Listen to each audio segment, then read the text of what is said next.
नमस्कार बा, प्रणाम बा, आदाब बा। रउआ देख रहल बई झटका भोजपुरिया समाचार और ये समाचार में सबसे बड़का तस्वीर जौन बा हम रउआ सबके दिखावे की कोशिश करे जा रहल बी और ई हम बतावे जा रहल बी कि अभी जौन बा मामला बिहार में भोजपुर जिला के जौन बा शाहपुर थाना के क्षेत्र के जौन मामला अभी भरत तिवारी जौन मामला चल रहा बा वो मामला अभी शांत भी ना भइल।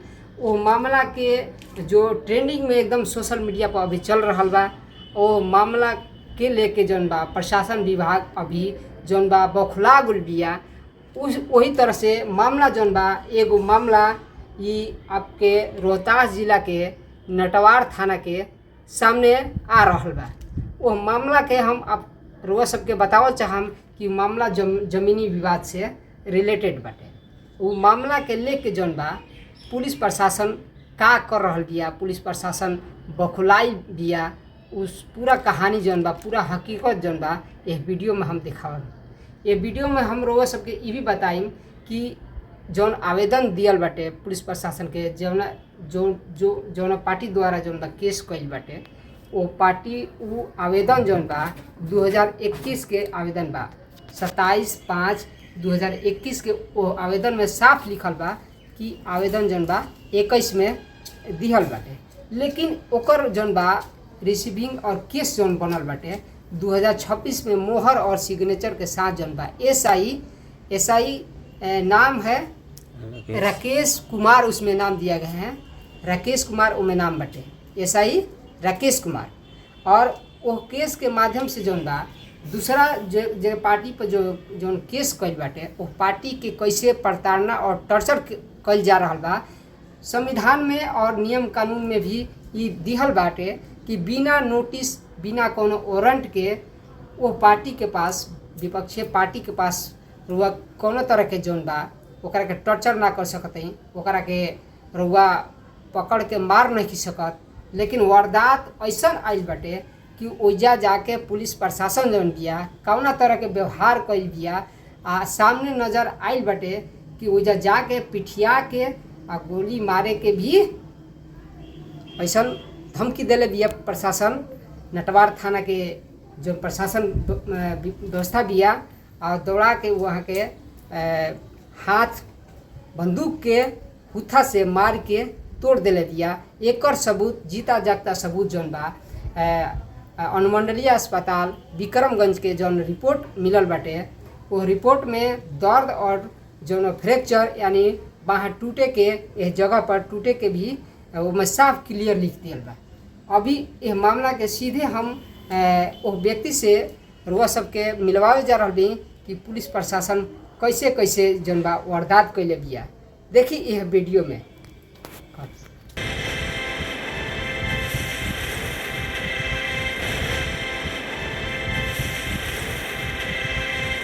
सबसे पहले हम रुआ सबके अपना चैनल पर स्वागत करते हैं। सबसे पहले थोड़ा सा नज़दीक आ जाइए, हमारा नज़दीक आइए, थोड़ा सा नज़दीक से।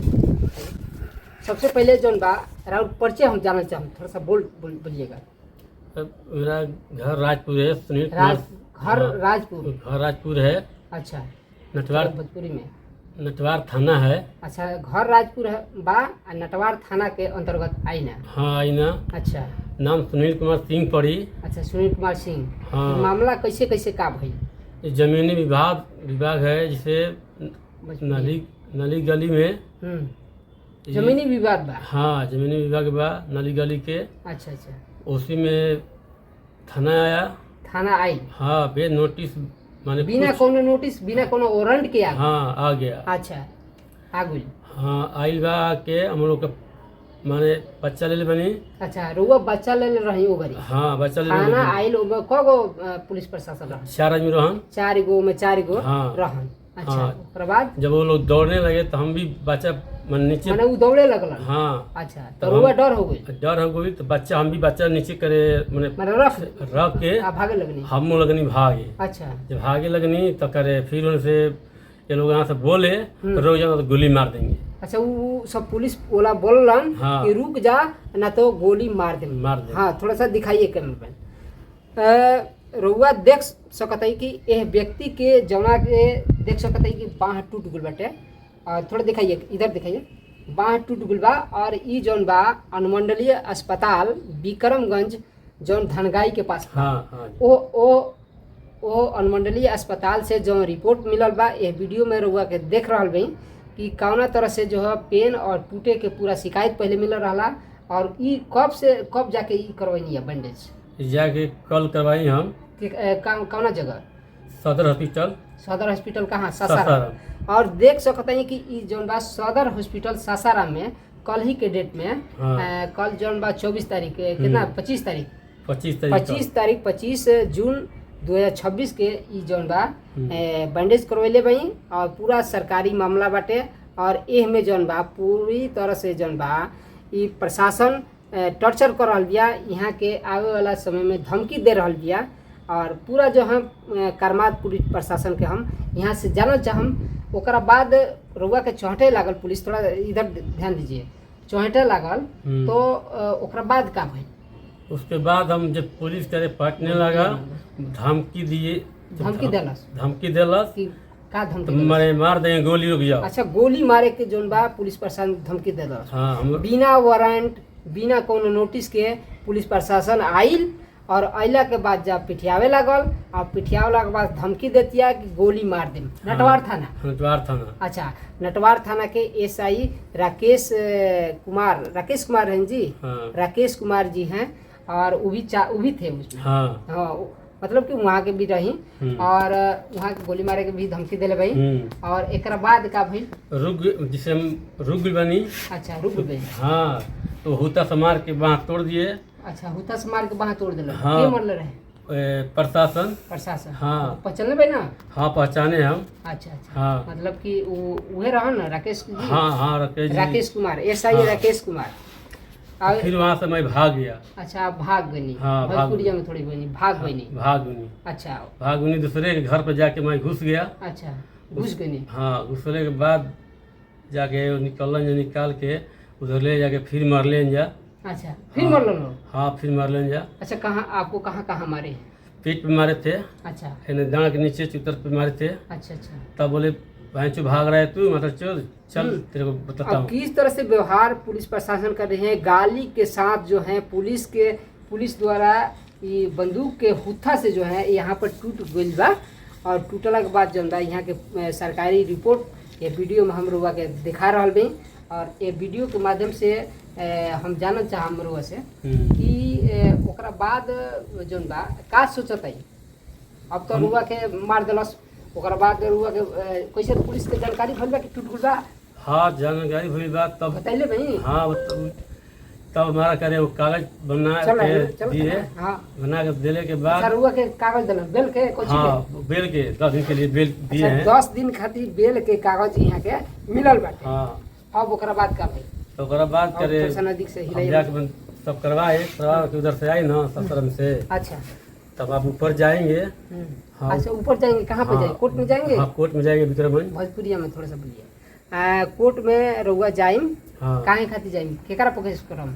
जाइम प्रशासन में केस करम। थाना पर केस करम? हाँ, केस करम। अच्छा, प्रशासन पे। माने प्रशासन से रउआ डर नहीं खेला? डरने की बात नहीं है ना, ऐसे डरेंगे तो वो बोले प्रशासन में गोली मारने के लिए। अच्छा, गोली मारे के धमकी दिल? हाँ, मान लीजिए आज बाँह तोड़ दिए, कल गोली भी मार सकते हैं। तो ऊपर जाएंगे तब उसका माने कुछ होगा। हाँ, तो ये सब मामला के एसपी साहब से नहीं पहले?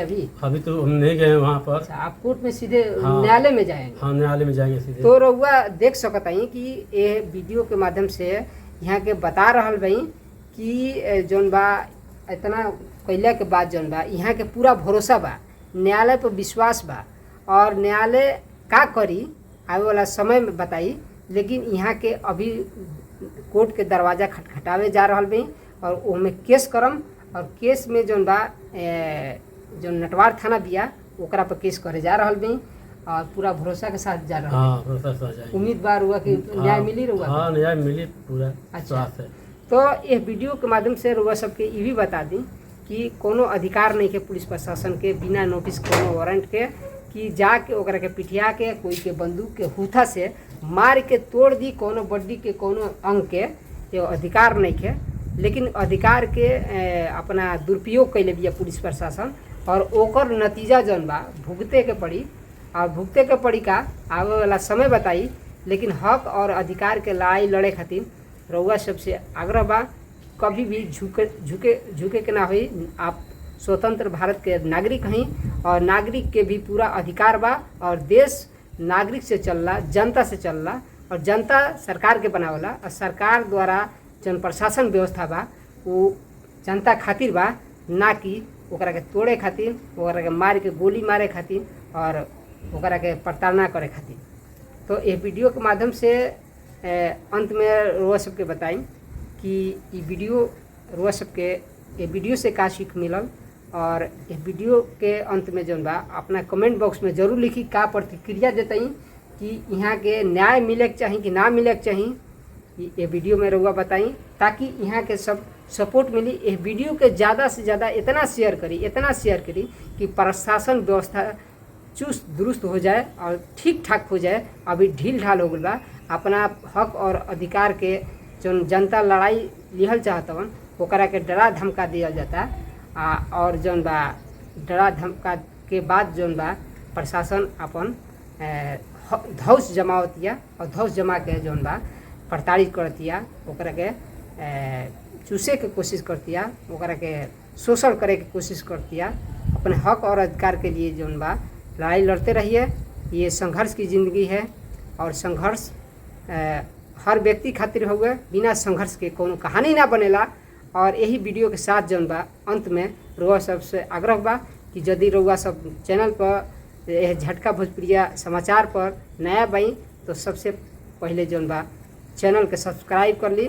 यदि हमार वीडियो अच्छा लगल तो ज़्यादा से एकरा के कमेंट करी और ज़्यादा से ज़्यादा इतना शेयर करी कि व्यवस्था जौन बा बिहार की व्यवस्था, प्रशासन की व्यवस्था जौन बा सुधर जाओ।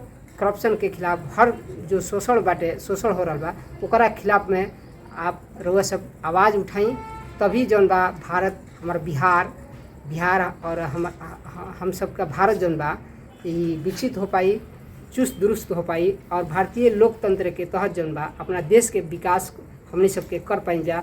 ये भारत देश हम सबके खातिर हुए। संविधान पर सबके हक और अधिकार बा। पुलिस प्रशासन जनता के खातिर बा, ना कि पुलिस प्रशासन जनता के प्रताड़ित करे खातिर। धन्यवाद बा। इतना ही कह के रउआ सबसे विदा लेना चाहते हैं। अगला वीडियो में रउआ सबके जरूर यह पार्ट 2 के कहानी दिखाएं कि जौन बा केस कैला के बाद जौन बा का होता। अभी जौन बा ये वीडियो के माध्यम से पता चली कि अभी पुलिस प्रशासन जौन बा भरत तिवारी के जैसन बौखला गुल बिया और यहाँ के इतना फ़ोन कर रहा बिया कि रुआ मैनेज कर ली केस के, ना तो आगे चल के बहुत दिक्कत हुई। तो रुआ सबसे अंत में गुजारिश बा कि अगला वीडियो के इंतज़ार करी। तब तक के लिए हमरा के धन्यवाद दी।